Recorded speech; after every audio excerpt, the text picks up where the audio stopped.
Naidu, Revanth Reddy, Rahul Gandhi hot line లో ఉన్నారని జగన్మోహన్ రెడ్డి గారు చెప్పారు. ఇది వాస్తవం కాదా చెప్పమను.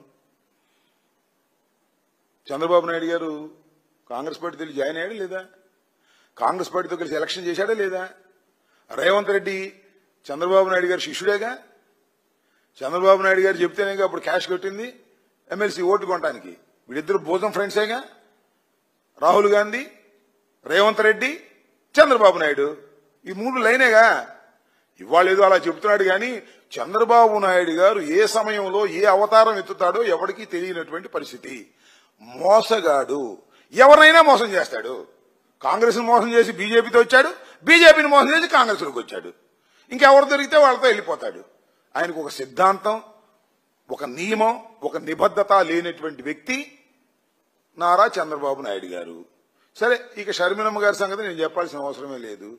ఆమె ఏదో అన్నగారి మీద ఏదో కక్ష పట్టింది. ఇక దాన్ని బట్టి కాంగ్రెస్ చేరి ఏదేదో మాట్లాడుతుంది. దానికి నేను సమాధానం చెప్పాల్సిన అవసరం ఉందని నేను అనుకోవడం లేదు.